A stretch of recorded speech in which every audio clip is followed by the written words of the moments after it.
What's up everyone, welcome back to Switchcraft, and it's a great day to be a gamer.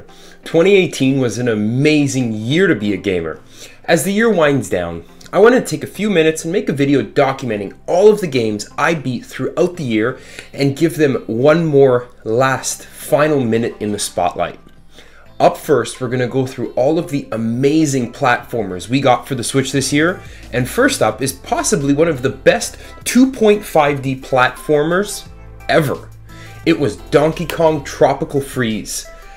Technically and mechanically, this game is untouchable. It has some of the best graphics ever seen in the genre, and while it's a port, all of the included characters, stages, and difficulty options, it makes this game absolutely worth your money.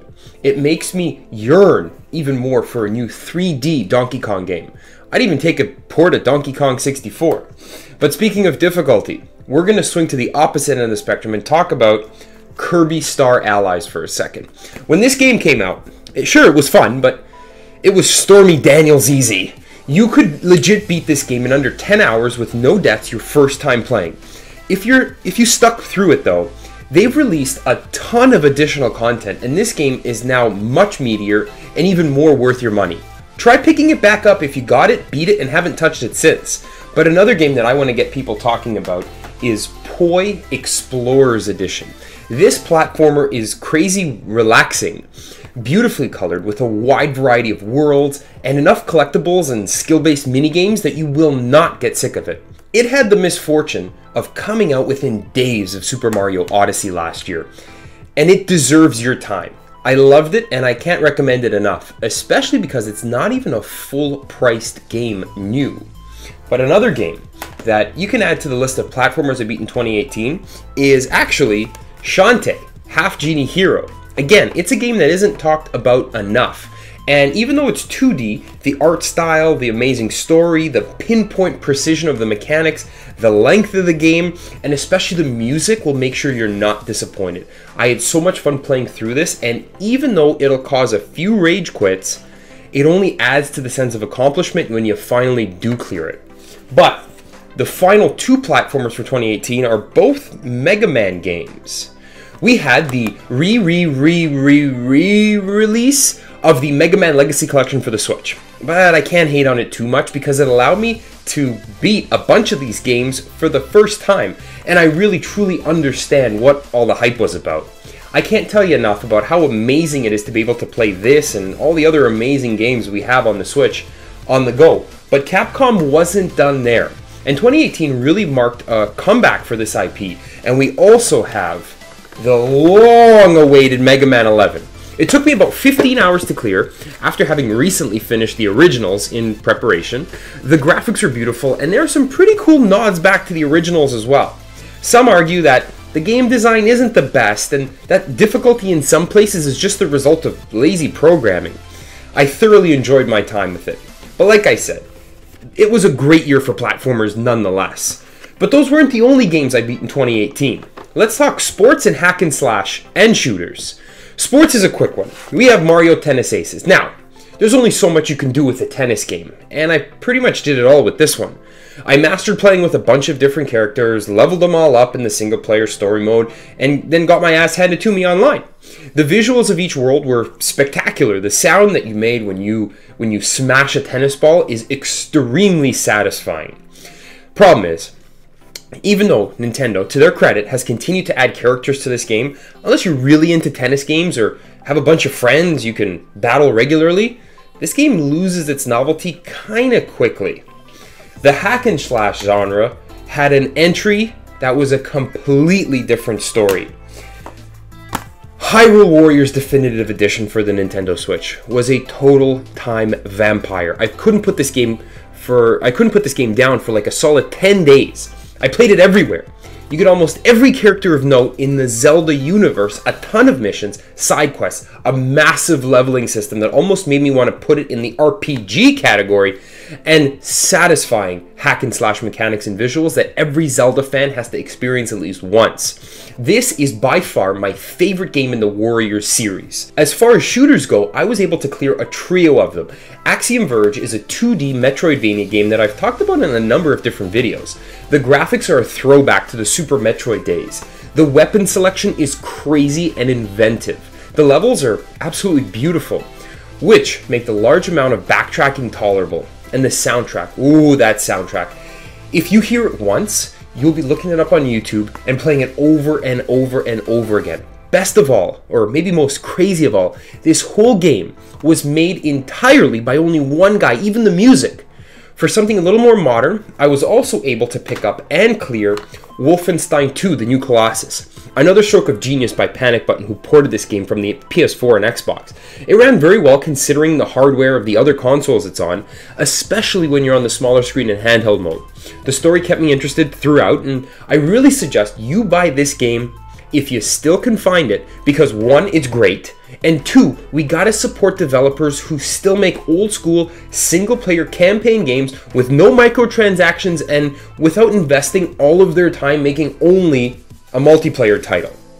But that brings us to our last shooter of the year that I beat, and it is Starlink Battle for Atlas. What an interesting game. The first couple hours are great with amazing gameplay, beautiful visuals, and even some satisfying RPG elements. It's got wicked weapons and finally, a space shooter for the Switch. The problem is, it gets real repetitive real fast. The novelty of having a 4-pound controller you couldn't fit in a shoebox once you attach all your ships and pilots and guns quickly wears off when you realize that if you want more than the 1 to 2 guns that come with this game out of the box, you're gonna have to shell out buying some plastic toys ranging from 10 to 30 bucks each. While they're cool, they're not needed to complete the game. They are needed to 100% it, and that's kind of annoying. That, and combined with the repetitiveness of the game after the first couple hours, means you gotta wait until this game goes on sale if you're looking for something like this. Okay, last but not least, I've saved the best category for last. I'm going to say this one last time because I know I don't shut up about it. The Switch has totally changed the way I look at RPGs. Being able to play them anywhere, anytime, means that the inevitable grinding that has to take place just doesn't seem so bad, and probably makes each of these games just a little bit better than if I would have played them on another console. First up, we have the game that I did my first ever impressions video on, Lost Sphere by Square Enix. This game is nothing special, but there also isn't too much wrong with it. It's an awesome, less than full price RPG with some cool mechanics, cool battle animation, cool story, and especially long cutscenes, especially at first. Nothing really stands out about this game, and that's not a bad thing because it has no fatal flaws. If you've played everything out there and are looking for a medium budget AA game, you might want to check it out. A game that is a little bit more memorable though, for maybe all the right or wrong reasons, is South Park: The Fractured Butthole. This game does so much that I wish other games had the cojones to do. I still don't know how they get away with releasing titles like this, especially in today's climate of political correctness. The graphics look like they're straight out of a South Park episode, and so does the story. The amount of swearing, insults, farting, shitting, burping, puking, drug references, sexual innuendo, and straight up crudeness was refreshing, and I literally laughed out loud a bunch of times playing it. If you're over 18 and can take a joke, you gotta at least give this one a once-over. A game that more people should give a once-over is Ys 8. This game was my most underrated Switch title, and I go into a lot of depth in its own video. But don't make the mistake that the biggest reason is because it's big, it's beautiful, and it's essentially simple.